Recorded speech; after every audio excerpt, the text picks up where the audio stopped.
Uma das coisas que eu aprendi com Deus nesse tempo a respeito das palavras, né? Você já parou para pensar sobre o que você fala, que tem poder nas suas palavras? A Bíblia mesmo diz, lá em Provérbios 18, 21, a morte e a vida estão no poder da língua. O que bem a utiliza, come do seu fruto. E eu tava refletindo sobre isso nesses dias, porque eu li uma frase que me chamou muito a atenção. Dizia assim: se você pudesse comer as suas palavras, elas te nutririam ou te envenenariam? E aí aquilo me chamou muito a atenção, porque como as pessoas falam, principalmente as mulheres, a gente fala mais que os homens. Com certeza a gente fala muito mais. Mas o que temos falado? Do que a gente tem falado? Eu tenho falado muito para as esposas a respeito das palavras que saem da nossa boca dentro do nosso casamento, em relação ao nosso marido, em relação à nossa casa. Mas olha só, o que você fala, isso traz saúde ou isso traz morte? A Bíblia está dizendo que a morte e a vida, elas estão no poder da nossa língua. Aquilo que nós falamos tem poder para matar ou para fazer viver. E quando a gente vai ver, a primeira pessoa que falou na Bíblia foi o próprio Deus. E aí a gente começa a entender o sentido da gente falar, o porquê nós falamos e a importância do que falamos. Por quê?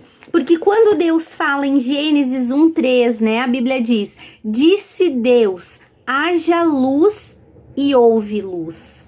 O que acontece? A primeira pessoa a falar na Bíblia é Deus e ele está dizendo, haja luz, e a luz existe.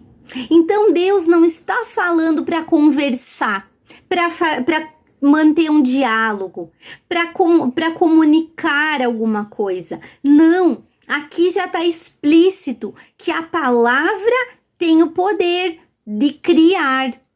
Então, o que estamos criando com as nossas palavras é o que eu quero deixar de reflexão para você hoje. E eu tenho aprendido muito nesse tempo, que muitas vezes, em muitos momentos, eu tenho calado. É difícil para nós mulheres, porque muitas vezes você está conversando, né, com uma pessoa e você quer conversar mais. Uma pessoa conta algo para você, você tem a sua ideia, você tem a sua opinião, você quer compartilhar. Mas eu tenho aprendido que é melhor a gente calar.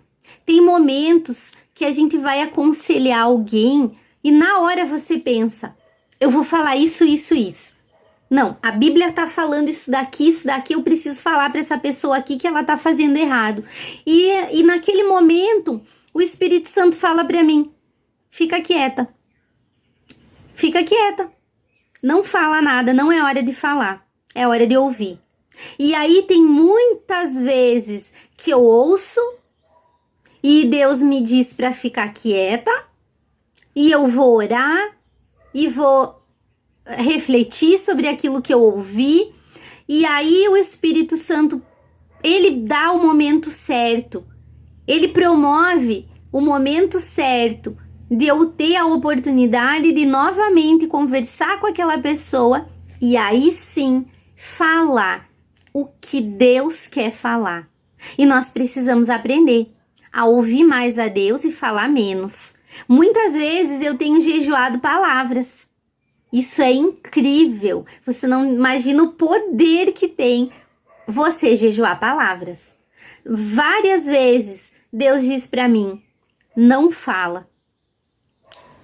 Essa semana você vai ouvir. Não fala. Fala o mínimo possível. Ouve. E naqueles dias são os dias que mais o Espírito Santo fala comigo. Então nós temos que aprender.